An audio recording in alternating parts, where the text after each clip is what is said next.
All right. We'll go ahead and get started, and we'll just let people trickle in as we go over our usual logistics. So if you are new to the Clinical Athlete Community, or this is your first journal club, welcome. As far as participating, you've got a few options.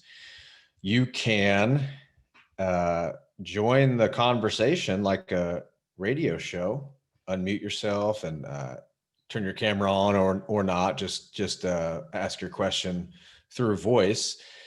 Just because we may have a bigger group here, the way that works best is if you type your question or your comment in the chat, but before the question or comment, type the word question in all caps. And that will be our signal that you would actually like to join in verbally and or with your video into the conversation. And we'll just call on you and tell you to unmute yourself, and you can join right in. If you'd rather not speak up or show your face, but you still want the question to be asked or the comment to be discussed, you can just type it in the chat without the question tag in the beginning of it. And Megan will read that out loud, and we can use it for discussion. And as always, you can always just be an active listener and soak up the conversation that way as well. We will do breakout rooms like we have been the last few meetings. That'll be towards the middle of the journal club, where we can break out into smaller groups and you guys can discuss the topic.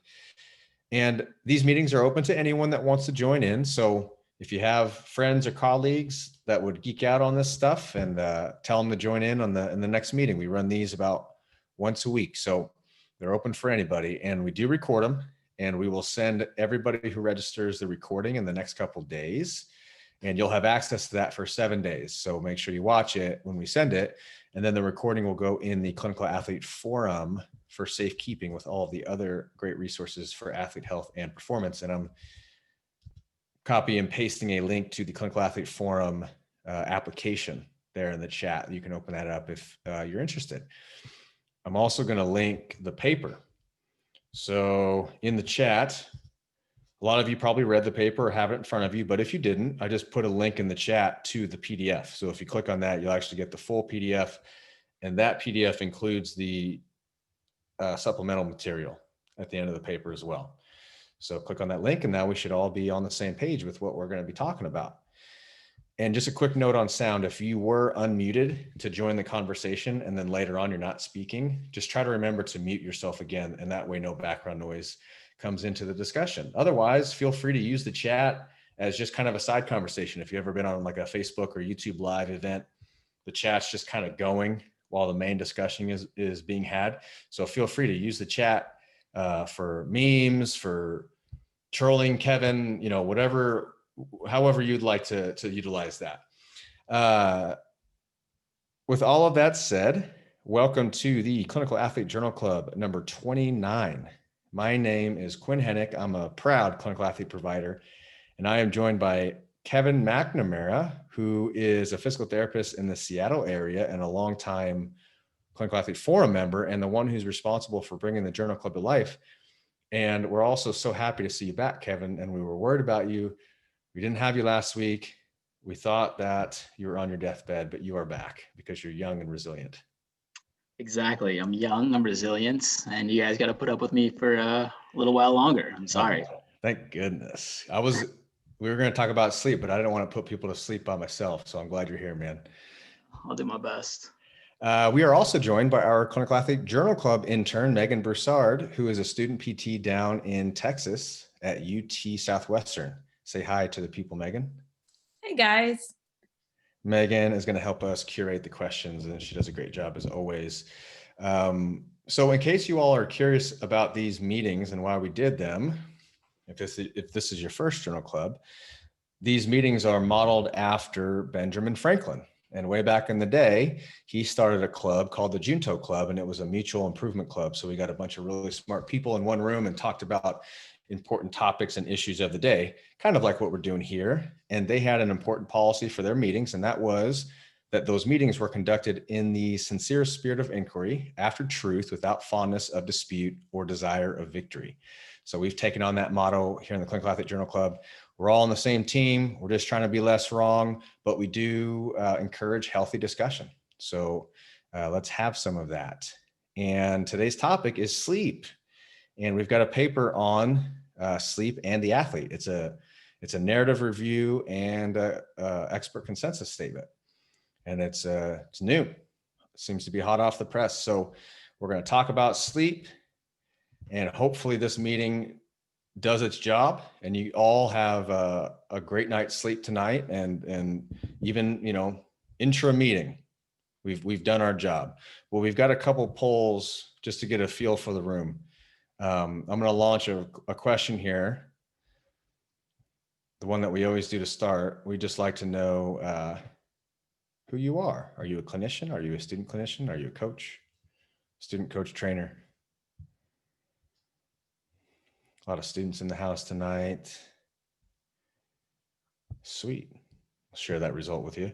And then we've got another one that I'm curious to know about. And that is right here. So prior to reading this article, how did you assess sleep in the athletes that you work with? And if you didn't, that's one of the options. But I'm curious to see everybody's thoughts here. Some commercial wearables we can talk about. Sleep diary, cool. Sleep questionnaire, awesome. The Nearable. Photography device, nobody. And a lot of you just didn't, which is fair. I would say that I've have fallen on the informal conversation to sleep diary spectrum, much more skewed to the informal conversation side of things. But I think it'll be a really good discussion about this paper. So yeah, I'm not sure where to start on this. Sleep is important. Naps are good. Stop drinking all those energy drinks. I think those are my big takeaways. Kevin, what were your huge takeaways?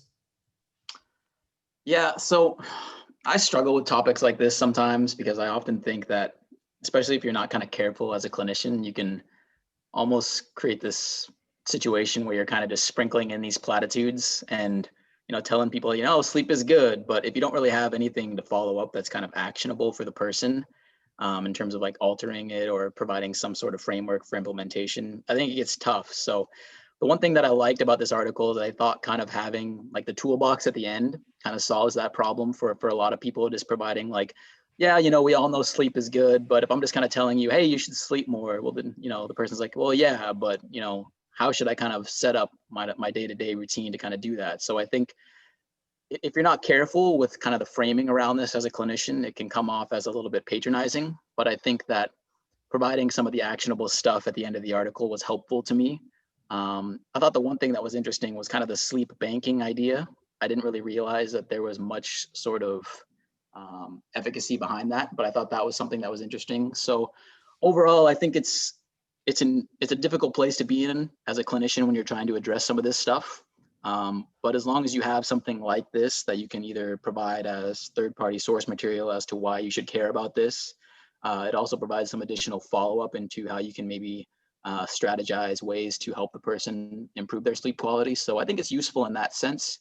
But again, it's not something that I'd say I have a lot of priority placed on as a clinician, just because I think that sometimes it can come across as kind of condescending if I'm just like, hey, you should sleep more.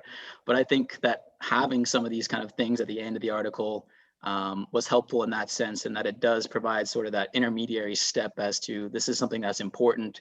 Here are some ways that we can maybe address that, and just helping the person establish some sort of basic lifestyle guidelines, probably the most that I would get out of a paper like this. So that you bring up a lot of great talking points there. I think we can jump off with. So I'll just start with my evolution of when we first chose this topic, which, by the way, people, our Instagram polls are what chose the topic. So we threw this out in the forum, and then you guys chose it. And I was like, okay, we're really going to talk about sleep. And it was like, we all pretty much agree that sleep is important. But then as I'm reading the paper and I'm thinking about it, I take that kind of like, yeah, duh, sleep is important. So, how are we going to fill this time? But at the same time, it's like I have conversations on a regular basis with the athletes that I work with who tell me that their sleep is shit. And we have this conversation, like, you realize all of these other things that we're trying to get you to do. It's very difficult when you're not eating, you're not getting enough calories, you're not sleeping. And then we're trying to tell you to, stick to, and we, the evidence with the relationships of pain sensitivity and stress and sleep deprivation, like, it's obviously important. And so I'm trying to take the stance of, if I'm still having issues with it with my athletes, and it's worth talking about, because we all agree that it is like, it's so important. It's like you said, it becomes almost platitudes if we're just kind of like hailing down from our hill and saying you should get your sleep. But I foresee this conversation going in the direction of actionable, what are the steps that we can take, the habit stacking steps, the essentially lifestyle and behavior change is what we're talking about here. If we're trying to improve these qualities, which is fucking hard. It's so hard. And it's hard enough to just get them to do a rehab plan, and then you stack nutrition and sleep habits on top of that. It's just very difficult. And then just like some things that are out of their control, like if it's a collegiate athlete or a professional athlete or whoever who's got, or work, they work night shifts. There's something, these factors that are out of control. But so, and again, guys, if you have thoughts, throw them in the chat and we'll get this party started. But just some bullet points that I had. I have not tried any type of any long-term usage of apps or recommendations of apps to the athletes that I work with. And mostly because of what was summarized in this paper, the lack of validation, the lack of reliability in the data, and mostly a black box way of presenting you the answer of. So what I mean by black box, and this is a term that's used in science quite a bit, is you have some type of input data and then it goes into a black box and you don't know what the hell happens. And then all of a sudden you have an output. The output is recovered. Your app tells you this. You're 78% recovered today. You're 32% recovered today. And you're like, oh shit.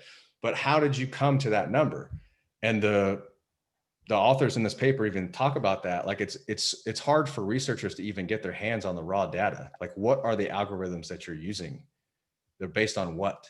And a lot of these commercial based apps and tech devices are just that. They're that black box. And if I don't know how the hell we're getting to the conclusion that we're getting to, not recommending something like that.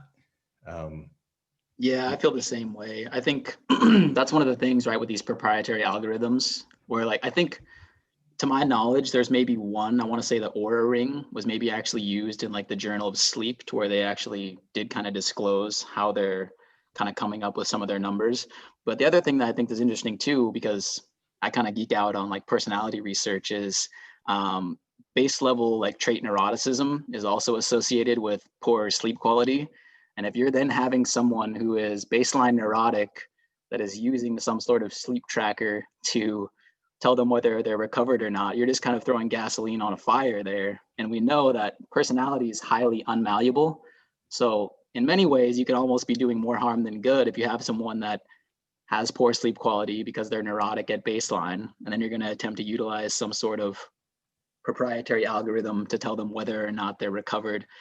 I think in many ways that's probably doing more harm than good. So I think it's a difficult balance, man. I think it's something that's really hard to address. And like you said, it comes down to behavior change and just implementing actionable strategies. And if you don't have that, then I think it's hard to make a dent in this at all. And with that problem, we get into Goodhart's law, which is this principle that states when the test becomes, or when the measure becomes the target, it's no longer a good measure. So what happens a lot of times is we have these apps and we see that our recovery is poor, and we start trying to figure out how to game the algorithm so that we can get the number. But that may have no effect on what you're actually trying to get at, which is improved performance long-term, improved recovery, these types of things. You're just gaming the number. And to your point, perhaps people who are a bit more neurotic and type A, that they're just more towards that. But when you start seeing that, it's like, oh, you start using that number to gauge how you feel about your training and your recovery and how you feel that things are going to go. And you don't even know how that tech is getting that number. The number shouldn't be the target. And especially if the number's being pulled from however the hell they want to create it. And those are kind of my thoughts on it. Now I still keep my ear to the ground on stuff like that. Lord knows I like data. So give me an excuse to start looking at these things, but that's just been my opinion on those types of things. And it was a bit confirmed with this paper here. The sleep assessment. So I've not in practice done more than had conversations about sleep and then kind of informal conversations about habit. And we'll talk about these types of things, nighttime routines, morning routines, all the nuts and bolts of what we can do to habit stack for long-term change. But, I'm looking at some of these sleep assessments and it may not be a bad, so I just pulled the one up that they talked about the most. Oh,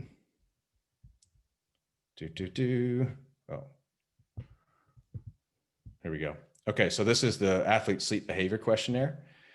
And so just reading these, and I'll share the link with this paper. So this was the validation paper of this questionnaire that they talked about. So Shona Hallison was one of the authors. She's also one of the authors here on a main paper that we're talking about. And she's kind of in the sleep recovery, especially recovery and athlete monitoring. Shona Hallison is a household name in that space. But anyway, here's the questionnaire.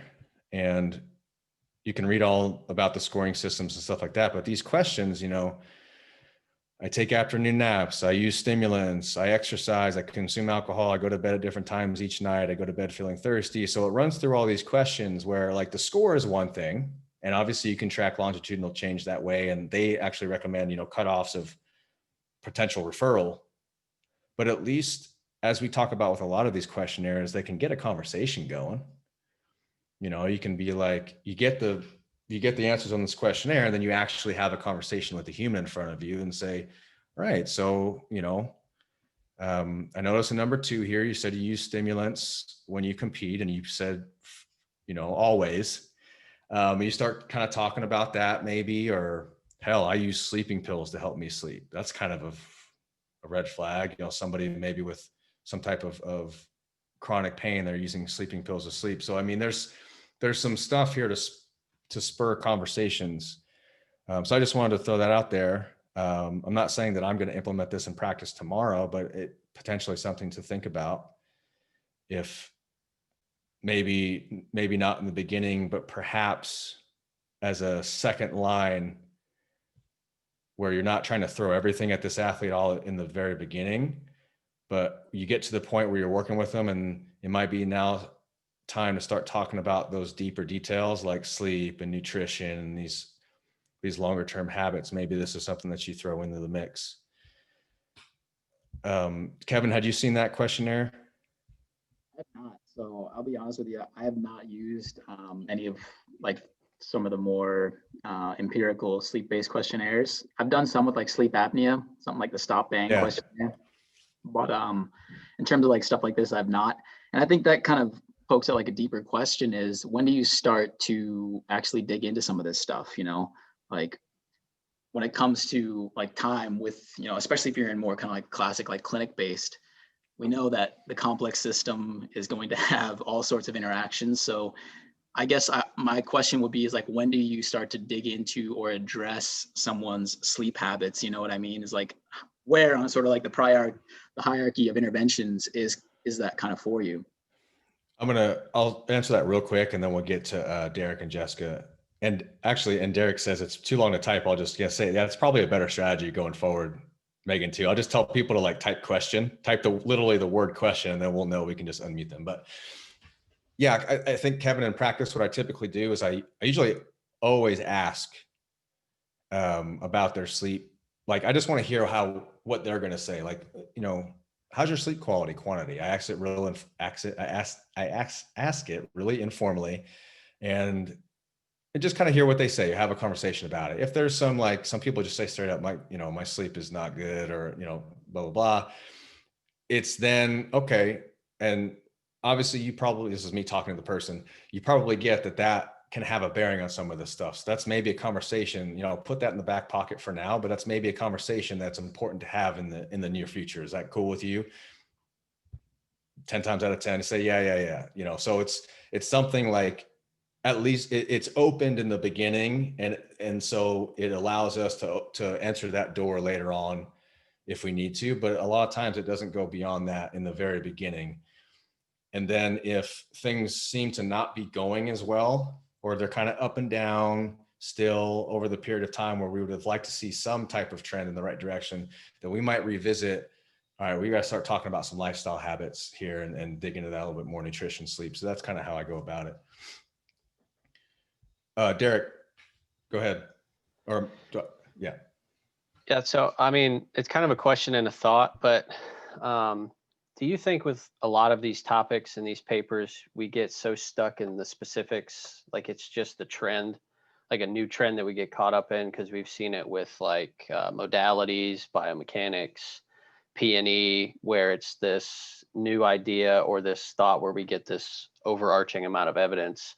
And then we kind of put everybody into, well, you need more sleep if you want to function better, perform better, things like that, instead of what you guys have already mentioned, where it's probably more person dependent or athlete dependent, where you can spark a conversation to see, where they're at and how they're handling things, but it's probably not going to be the end all be all, and that there might be other things that you're going to have to address because sleep may not be what is going to change or a behavior that they're willing to change. Yeah. I think on a topic like this, definitely, it's like we all agree at a base level that sleep is important.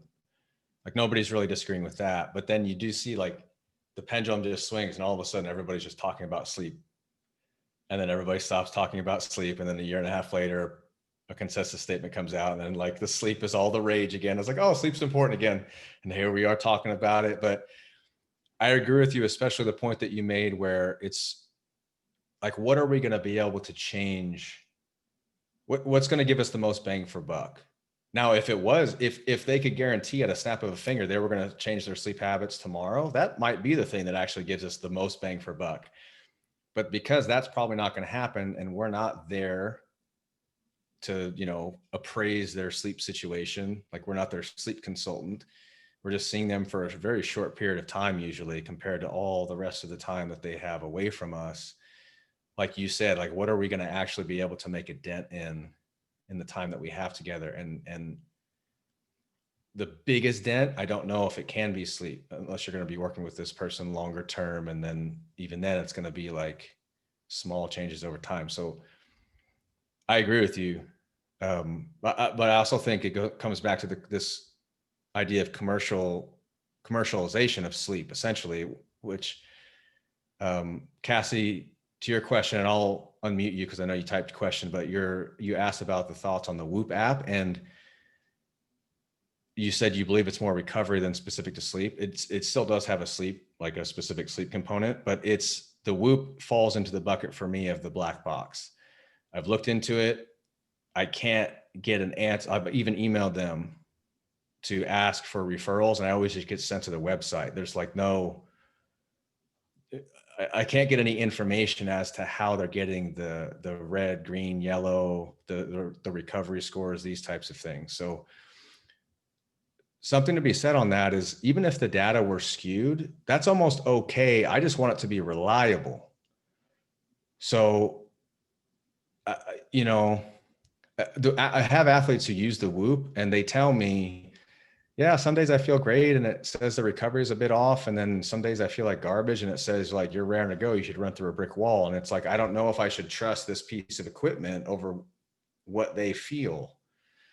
And the other side of it is if it's based on heart rate variability, that's a lagging indicator, meaning that's not a metric that essentially is like a snapshot of your current readiness. It's something that kind of accumulates up and down. So if you're in the red and in terms of heart rate variability, you've probably been trending that way over time rather than you're recovered today versus not. So that's kind of my thought on it. Yeah, I guess I'll just follow up with that. Please. One of my best friends is a professional cross-country mountain biker, and she always posts about it on Instagram, and I'm sure she's probably also maybe like sponsored by them or something that would be more of a reason why she posts, but she kind of seems to swear by it. And I think it's just for her to be able to send, I think her coach uses it because it is such an individualized training sport, that her coach uses it almost just to like make her workouts from, because she's doing a lot of this by herself, especially right now. So I just wasn't sure because she seems to really like it and seems to like use it as like, okay, I just went through a major training block and now I took, a week to do more of this light load. So I just wasn't sure if you had any kind of thoughts on it, but it totally does make sense of like the black box. I agree that I think it's something that makes her feel probably better when she does have those good recovery days after these large training blocks. And then kind of also on the other side of things though, she'll kind of feel like she needs to recover more when she doesn't have the recovery that she was supposed to have with that app. So I don't know. She just seems to use it a lot. So I was kind of just seeing your opinion. Well, and you're not going to, if I ever have a conversation with this person, you're probably not going to hear me say, I should get rid of it. That's bullshit. Like clearly, because the interactions between that and your perception of it working, whether or not, because it wouldn't work. Honestly, like I'm so biased against the tech at this point. I would need like a lot, even if you gave it to me, I would probably not like it. But if you're already kind of into it and it's not totally screwing you up, then you're probably going to like it. So it kind of also matters how you're coming into it. But I'll say this, when people thought that the world was flat, they created maps that allowed them to travel the world in a pretty reliable way. So my point there is the model can be wrong, but if the model is reliable, you might be able to get out what you need to get out of it.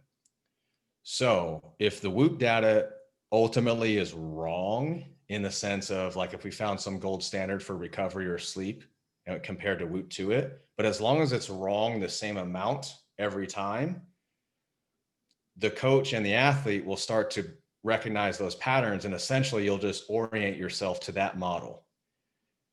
And that's an overly simplistic way of saying reliability before validity, if anything, the lesser of two evils. But that's just my overall thoughts on it. I have no doubt that there are many athletes that probably use it and are crushing it. So lots to be determined on that stuff.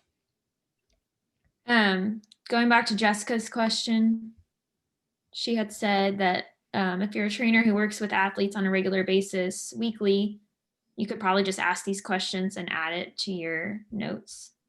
I don't know. Yeah. So essentially the question is, couldn't you just add, like when I brought up that, that questionnaire, can't you just ask these things? I think the one thing that you're missing there is potentially the longitudinal change that an outcome measure provides you. So if this was about like ACL rehab and we wanted to know their fear avoidance and we were using like the RSI or the Tampa scale or something like that, we can like ask, or we could probably pick up on fear avoidance and kinesiophobia and these types of things, but we can track longitudinal change with these objective outcome or quantitative outcome measures. So, but ultimately, yeah, we can ask them these things. It also just gives us a nice little list of questions in case we forget what to ask. Kevin, you have any thoughts on anything that was No, mentioned? I mean, I just dropped a link in the chat there. So that was comparing the Aura Ring to the polysomnography, which is kind of like the gold standard. And it did seem to have some crossover there. But in terms of some of like the more commercial wearables, like that's the only thing that I've seen that's really ever been put up against kind of like the gold standard sleep tracker. So I guess if you're kind of wanting to explore more of the wearable technology, at least that's been something that has been investigated to a certain degree. Again, I kind of wonder if how much some of this matters, if like from a programming standpoint, if you're using more of like an auto-regulatory approach. I think that's where the real value from that comes in, because you're going to be a different organism every time you step in the gym, right? So can we almost just sidestep some of the sleep stuff if you are changing your programming to more of that auto-regulatory approach? Because essentially that kind of, it's not a parachute, but it allows you to at least have some sort of, you're not so constrained in your programming, because that accounts for how that person's feeling on that day, whether it's sleep related or not. So sometimes I wonder if we can just get kind of too caught up and into the weeds with some of this stuff, where if we just change from a programming standpoint, can we not just kind of account for that in a secondary way? Yeah.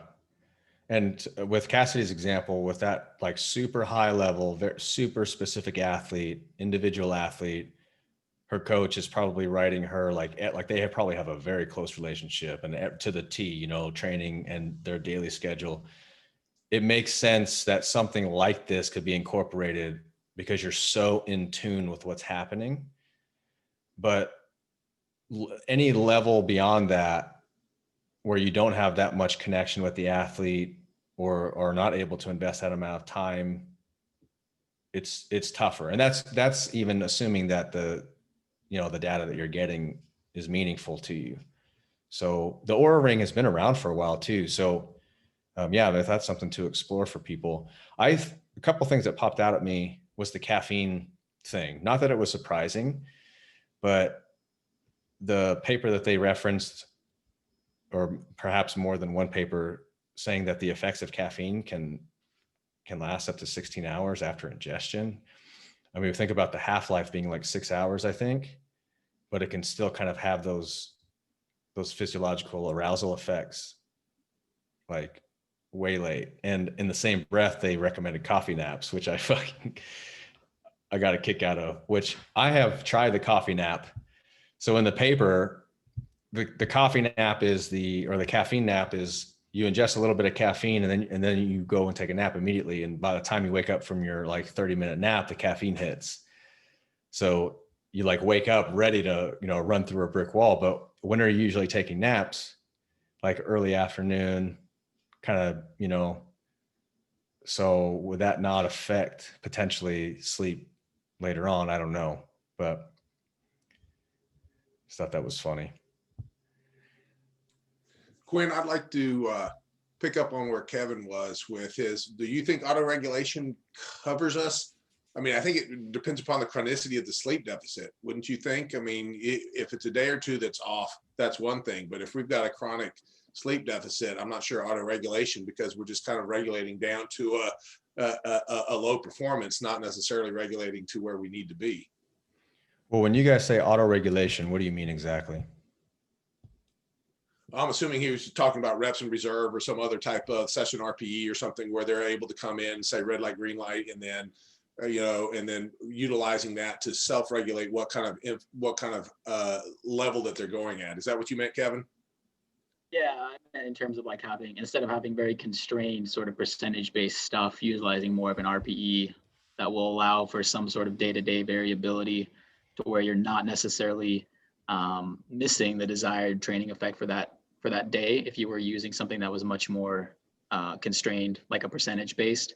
But I think I would probably agree with you in saying that if it is more of a chronic issue, at some point there'll probably be a level to where RPE is not going to be able to cover our bases, so to speak. So Paul,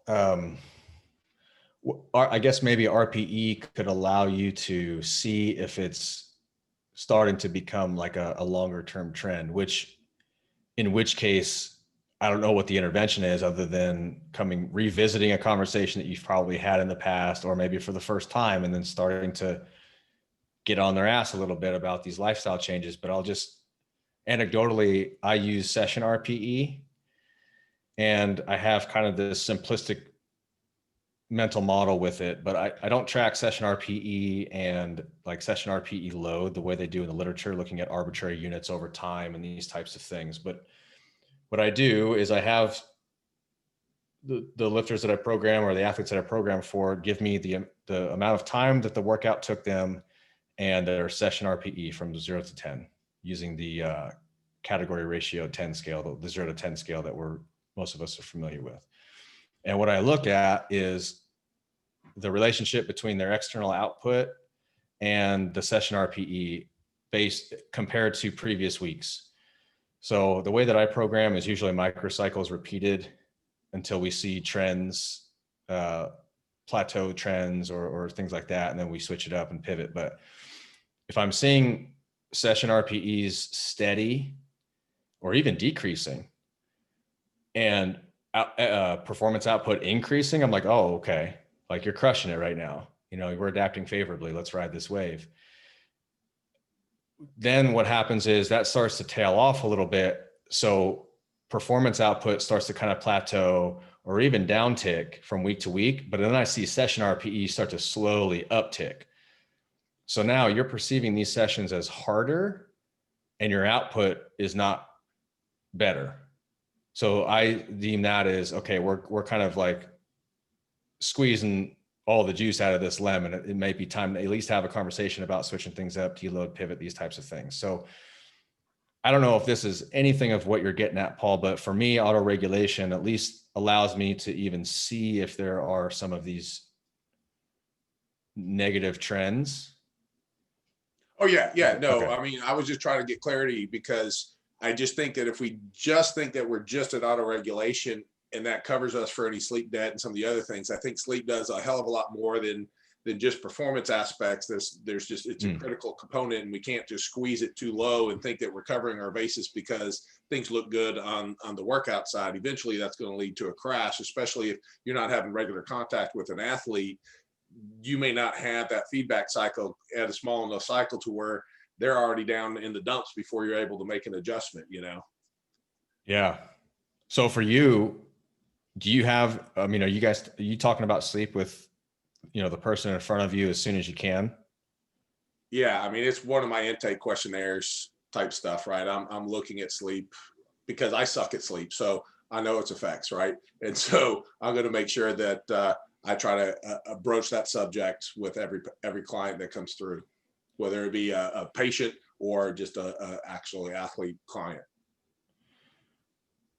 To Kevin's question earlier, if you get some type of red flag and pertaining to sleep habits, are you starting to give some actionable items right then and there, or how does that conversation go? Conversation is usually based off of, okay, what do you know about sleep? Right. So I want to know where they are, where their education, where their thought process is. And then what are the barriers? Because you're telling me that we're only getting a consistent 5 hours. So why is that? Right. Because life sucks. Sometimes you got a little kid, you got this, and you're still trying to get your workout in, and you're not going to be able to control that. I'm not going to be able to intervene on those factors. Well, it's like, because I like to go have a 6-pack with my buddies every night, and we hang out till 12, and I got a 5 a.m. workout, and I'm a man, and I'm going to show up at my workout. That's great, but you're showing up with your buddies and drinking that beer is not helping us, right? And so then we can have both a diet and a sleep conversation, right? So it gets me to where, what are those kind of things, and where is it right to intervene, and where, okay, this is just a life that's where they are. Right. And I'm not going to be able to do anything, because handing them a pamphlet of here's your 7-step for sleep hygiene, that's great. But if they already know that shit, most people kind of already know it, just like they know they're not supposed to smoke and they're already smoking, that shit's not going to do anything for them. And so I try to figure out where the barriers are and see what we need to do about individual barriers. Yeah. I've been getting a lot of feedback lately about like hangovers. Like people, I'm looking at like my program and like I'll either see it's an Excel sheet and it's just not filled out. And then in the little notes, like was way too hungover. I'm sorry. I'm like, Part of that's Corona, dude. Part of that's just I the know. COVID. Yeah, no, you're right. You're totally right. And that's, I've seen that with me, you know, more time in front of electronics, like my habits have faltered. No doubt. So, I mean, it's big. And I think Matt kind of in the chat alludes to that a little bit where, you know, trying to like focus on sleep in a vacuum. Like, all right, you're going to get your sleep dialed in, and then we're going to get your nutrition dialed in. And then we're really going to be able to hit training hard. It's like all of these things incorporate so many little habits that have built up over the course of years to get this person to where they currently are with these lifestyle habits. It's very difficult to know where to start. But well, what's one of the things I talk about in rehab? You can't get well in the environment that you got sick in, but most of us are going to be in our consistent environment that we're sick in if we're not sleeping and eating shitty and doing all those other kind of things, right? Unless you move out of the house and get a new thing. So how do you change those environmental triggers and everything else that you already have in place? And I think that's where we go. That's where we take this. So I would like to, we're going to break out and talk about those exact things. So in your breakout rooms, what we want you guys to talk about, I'll put the prompts in the chat, is like what habits. Okay, actionable items. So here are the prompts, 2 of them. What are strategies that you've implemented for you, you know, as a person, as an athlete, or have recommended to the people that you work with in terms of chipping away and improving these things long term? And we can come back and talk about these things. Because I think there's definitely some things to be shared that I think will be super, super useful. And I can share things that have worked for me and that haven't. But let's do that. We're going to break out in rooms. So if you don't want to do that, then go ahead and just leave the meeting now so that we don't have a breakout room full of like 0 people. And I'll give you an extra minute to dip out. Okay. I'm going to make 3 rooms and we're off. Okay. We are back.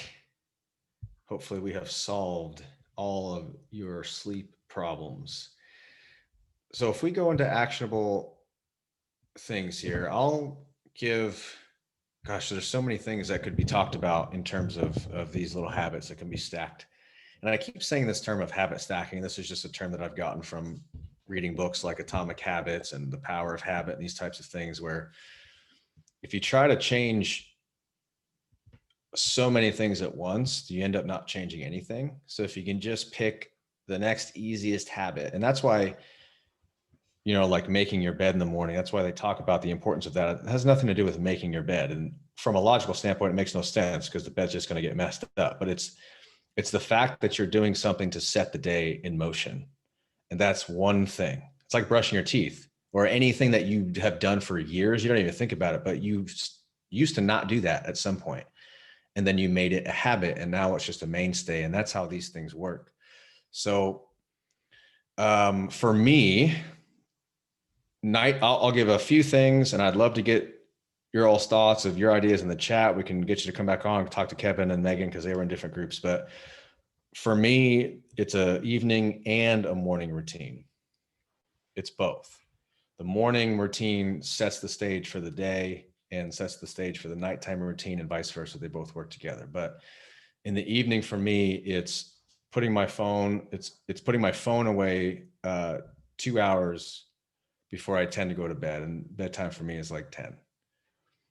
I live on the West Coast, but if the phone is one thing, I may be on my computer, which I have this app called Flux, which blocks the blue light.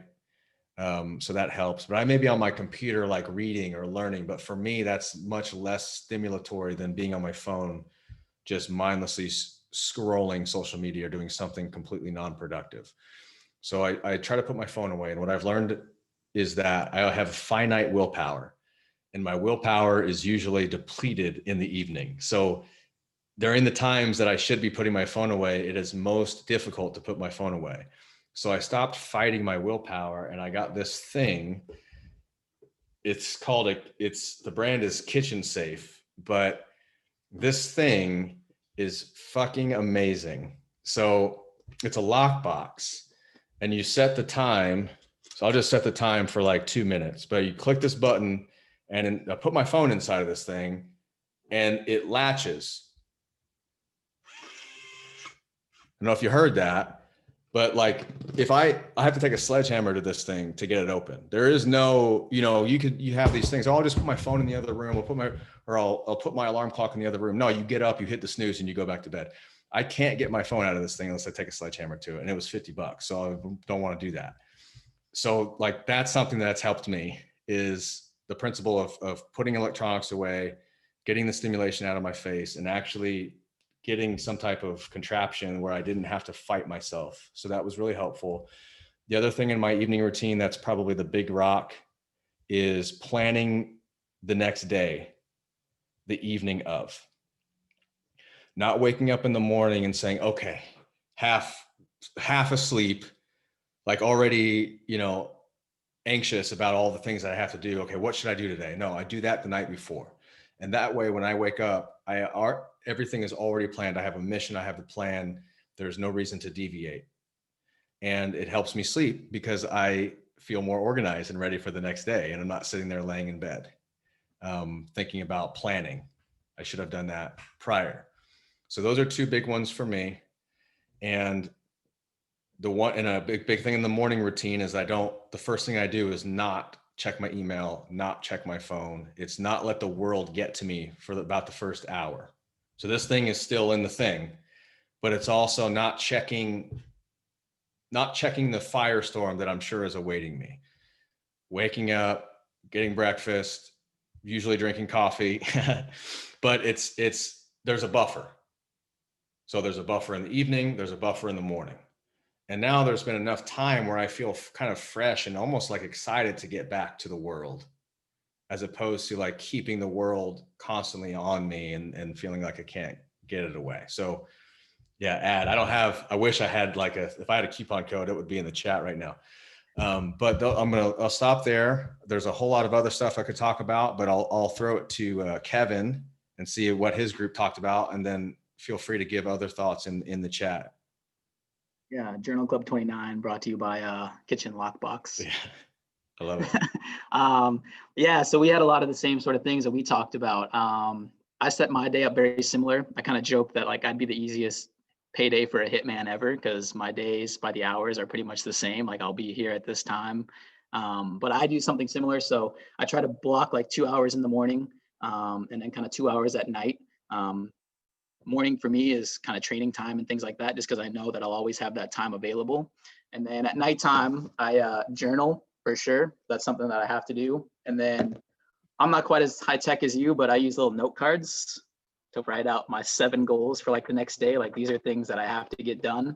And that's kind of the way that I set it up. So kind of 2 hours in the morning to where either kind of getting ready to train or doing whatever I had to do, and then 2 hours at night to kind of reflect and kind of plan out the next day. So a lot of stuff very similar. And we talked about, habit stacking, right? It's kind of just building one thing on top of the other. And Paul mentioned, don't break the chain. It's very similar to kind of like some kind of like training too, right? It's just kind of consecutively stacking up those things and not thinking about, 30 or 60 days from now, but I'm implementing this habit today, and I want to make sure that I follow through with that on the next day. So I think bookending, morning and nighttime is something that's really helpful to me, because I know that it at least provides some sort of consistency and structure that I think sets me up and kind of facilitates, kind of keeps that momentum going. So I think picking a couple small things and just starting small and consecutively hitting them day in and day out kind of lays the framework and allows you to start to get a little bit more nuanced and add more things as you can. But I've found that to be really helpful,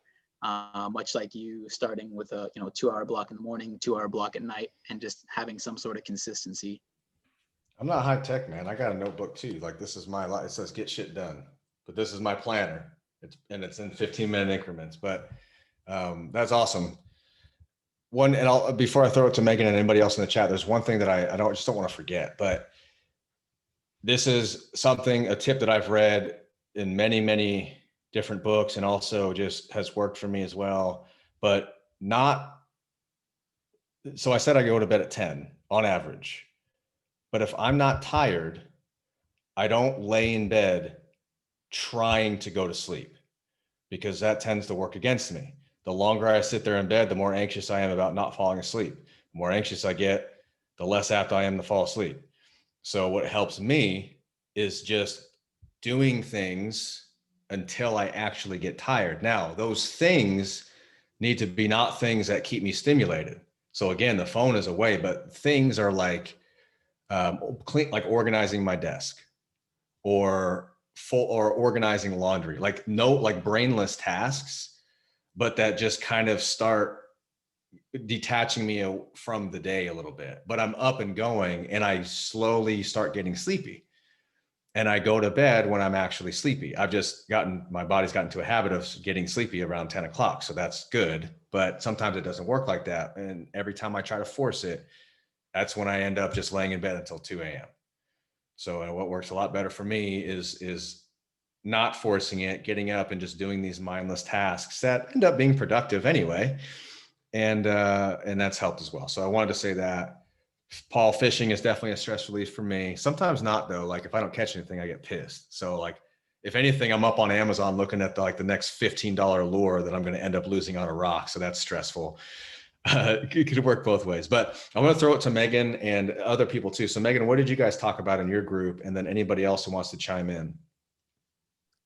Yeah, so we kind of branched off and started talking about how specifically this first prompt with education and talking to your athletes about sleep could vary based on the population, just because Derek has more experience with kind of the college athlete, but then some of us were talking about, well, in a youth athlete, is it more like the parents that you're having to educate, and then how do you go about having that conversation and maybe gearing it more towards what is important to the parent and kind of meeting them there and having the conversation of, look, if like performance is important, maybe you need to address sleep because that will affect performance type thing. So we kind of went that route.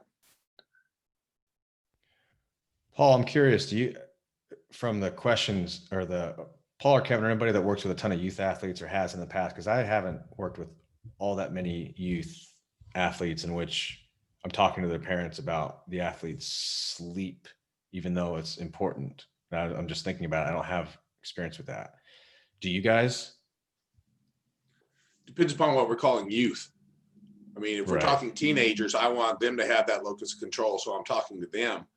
You know, if we're talking 10 or 12-year-old, then yeah, I'm having to talk to the parents. And I've treated those that are athletes that young. And really it kind of comes down to what are the parents' habits, because some of these families, mom's working 2 jobs or dad's working 2 jobs, and the only time they get to see the kid is if the kid's up late, right? And then it's which is more important, the relationship with the parent and the child, or the kid getting sleep for sports or school performance. And I roll school performance in at that point, because this is universal. It's both for growth, it's for health, it's for, school performance, athletic performance. So we're going to, hit all those buttons with the parents to try to push as many buttons as we can. But in the end, they're making a determination of, is time spent with child, with dad, just as important as the sleep? And I can't answer that for them. It's always back in their court. So it kind of just goes back to bringing the subject up as something to consider.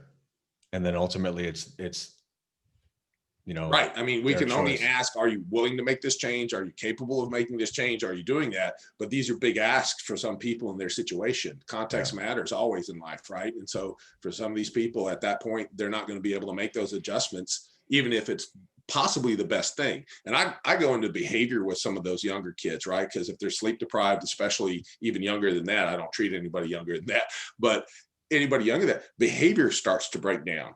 Multiple sleepless nights, and then now they're getting labeled as the bad kids in school, and that has a whole detriment all the way across, right? And it oftentimes go back to sleep. But I don't treat anybody that young, but that's a conversation. How do you tell a mom or dad not to spend time with their child? And the only time they're going to get to is when they're home from their second job, and that's 10 o'clock, and the kid's going to be up again at 5 with you for your other job. That's a tough thing. They need 12, 14 hours, and you're only going to give them 8. You're thinking you're doing a great job, but they're still sleep deprived for what they need. You can't make that call for their family.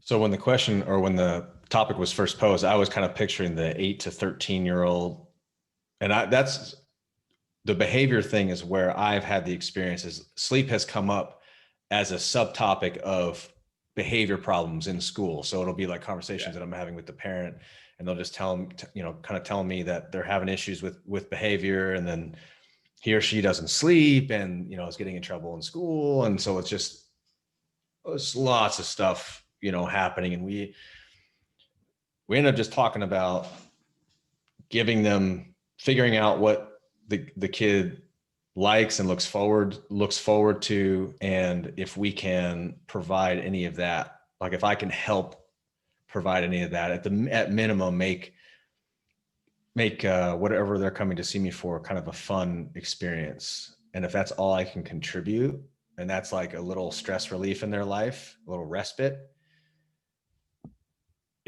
maybe that helps downstream. Right. Well, and some, you get into weeds with someone talking to some of these people, and the stress levels that are in the homes is astounding of what some people are dealing with. Right. And so, sleep isn't the only issue in many of these homes, right? But again, if you can be an outlet, you can give them something time frame where they're getting a stress outlet, they're having a positive experience, and it's a positive thing in their life, even if they're not sleeping. It may be a good win for us and for the kid at that point. But going back to the sleep, there's so many contextual layers with dealing with those kids, because there's other things, right? Are they ADHD? Are they this? Are they this? Is it this? Those things are all things that are going to play a role, right? And do we counsel on all of that, right? Who has the referral sources available to them, right? Who's in your Rolodex that you can call somebody up and talk to? Hey, I got this kid that needs this. Can they come see you? Right. And I'm a big proponent that we need to have a bigger Rolodex, right? I'm old. So yeah, in your phone, you need to have these people that you can call that are referral sources, even just to talk to, but possibly to hook somebody up with, so that, because we're not always able to handle at the level, because sometimes you're going to find out, ooh, this is well beyond me just having a conversation with mom or dad or the kid, and I need to get some help. And we need to be able to have that person that we know, that we trust, because again, if we make that referral, it's going to look back on us. And so we need to have that broader scope of practitioners within our wheelhouse. The electronic Rolodex. Yeah. Cassidy, go ahead and ask your question. So kind of just going off of that, and Paul, you can answer if anybody has worked with youth athletes in general. I also feel like a big kind of struggle, because just based off my coaching experience, because I'm still a student, would be that these kids have school all day, and then a lot of times the field availability, and for my case, I was coaching water polo, the pool availability, they're like last on the totem pole. So a lot of these practices are 7 to 9 at night, 8 to 10 at night, and then they have school the next day. Or there's also the cases of, when I was coaching in high school, they have their high school practice, but then they're also part of a club team. So then that club team practices 7 to 9 or 8 to 10 at night, because they know that they have their high school team or their other team that they're a part of. And so I'm just wondering if, one, you've ever kind of said, hey, maybe you should not practice this at night. And that's obviously a whole different ball game of trying to get kids that think that missing one practice, and I was that kid, is the worst thing to ever happen to them. Or if you just kind of educate them on, going to sleep right when they get home. But it's hard when you have a practice 7 to 9 and then need to eat dinner or whatever it is after, before, and then you're, pretty stimulated from that practice. So I just don't know if you have any experience with that, or if anyone does. I'll briefly answer and then throw it to the squad. But I don't think I've ever necessarily explicitly talked about missing practice. Maybe I have.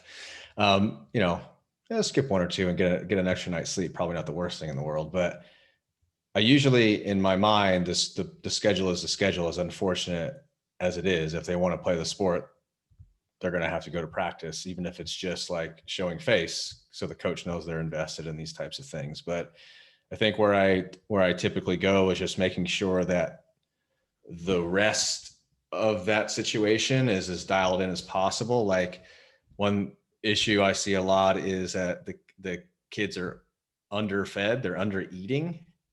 Like, they've barely eaten anything, maybe anything for lunch that was like hours previously. And then they have this hard 2-hour practice, and then they may or may not eat anything for dinner, or just play video games for another 2 hours when they get home. It's those habits that we try to address. They're still as hard as any, especially with adolescents, but that's generally where I go. And if it's something like pick low hanging fruit, for me, it's food. Like, you're going to play video games until 2 a.m. or you're just like, if there's something to be had, at least eat. And if it's just having some protein bars and some, whatever the hell, I'm blanking on the names now, but like just the fast stuff, like eat something, get the calories in. At least that's one thing. Okay. We can start to tick that box off. Now let's talk about, your habit of staying up until 3 a.m. and you have to get up at 6:30 for school the next day and do it all over again. So it's like, it's addressing it that way. That's just typically the way that I would go about it. So it doesn't mean it's easy, but yeah, I'll piggyback on that. It is what you're controllable within the situation, because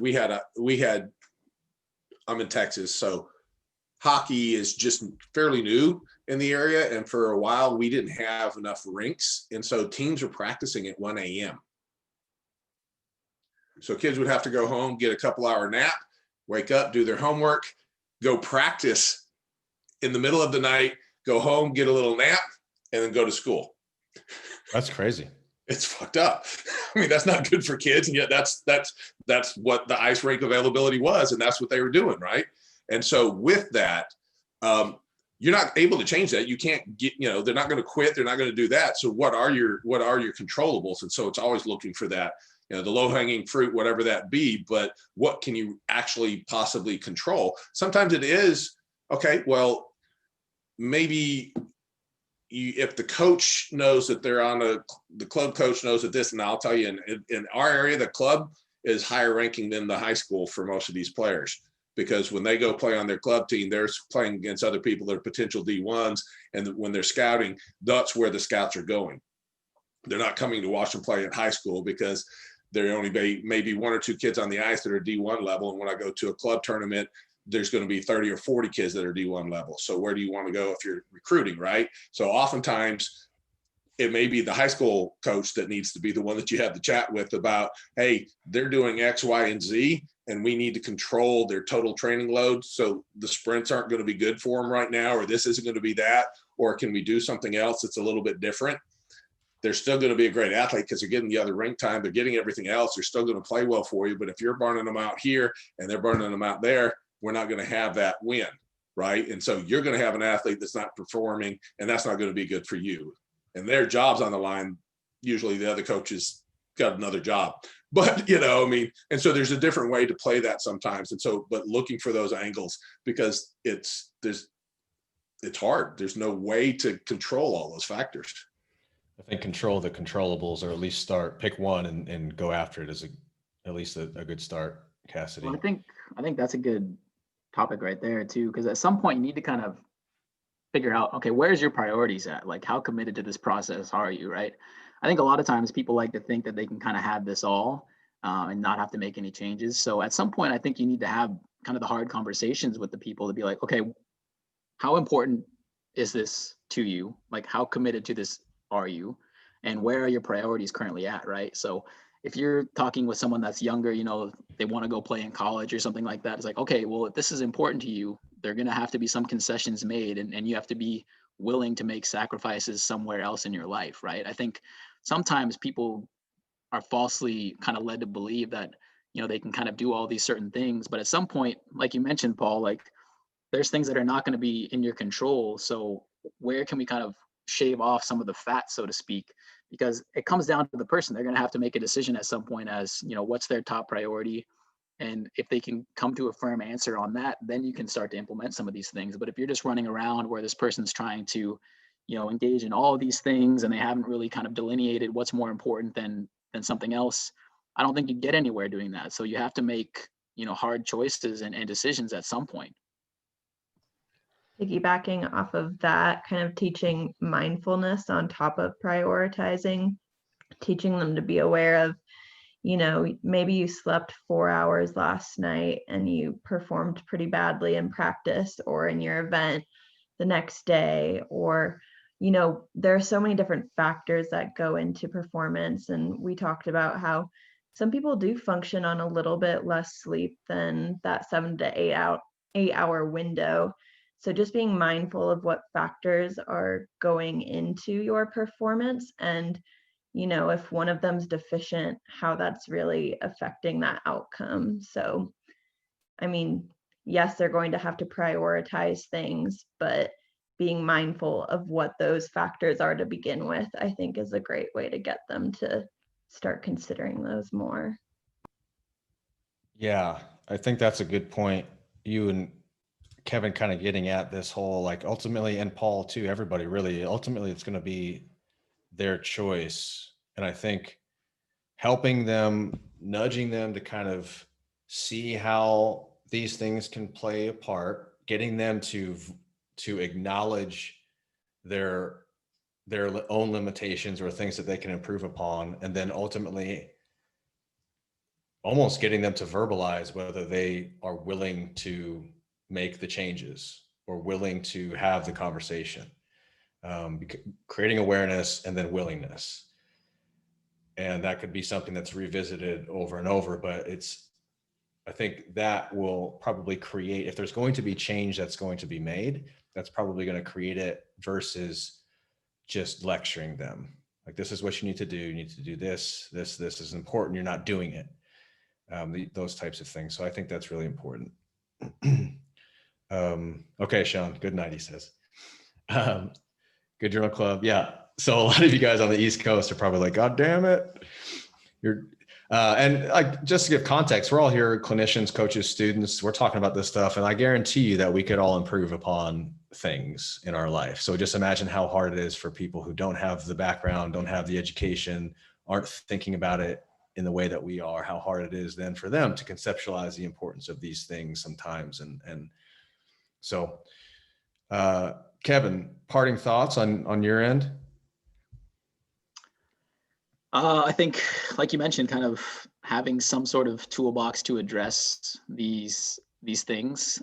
Don't just come with, an empty sort of suggestion. Be able to kind of back up what you're saying with something that's actionable. And, I think the theme of the night was, kind of like what Paul was saying and yourself, is being able to just start somewhere and slowly be consistent and stack one thing on top of the other is probably the best thing that we can do from us there. But in terms of that, I'd say, at some point we have to make choices and prioritize what's the real priority. And if you're not willing to make some sort of sacrifice or concession somewhere, then, I don't know how much you're really going to get out of looking at somebody's sleep habits if they're not willing to kind of have some ownership in the process overall. So I think being able to make a decision on what's important to you and then having something actionable to help kind of facilitate and guide them on that path forward is probably the best thing that I think we can do. Maybe we can all here as a group decide on one thing that we could change for ourselves or work on for ourselves. Maybe this next week or next couple of weeks, like, what's that one thing that I could implement going forward? Maybe it's a sleep diary, like they talked about in the paper. I think that's a low cost thing that kind of keeps you accountable. As long as you're honest with yourself, that could at least give you a kind of oh, wow, I didn't realize I was drinking that much caffeine, or, I didn't realize I was going to bed that late so consistently, those types of things. So buy the lockbox. I love it. Okay, so we'll end it. This was a really good meeting, guys. Megan, do we have okay, there it is. In the chat, open up that link, because that is a feedback form. And anything that we've ever done for these journal clubs has been based on the feedback that we get from you guys. So Social media time locks is huge too. Yeah, Cassidy. So most phones now just have that, like all iPhones, you can just swipe right and you see like your social media time and each app time and your phone screen time. And it gets scary sometimes. He's like, what the hell was I doing? Like, how is that even possible?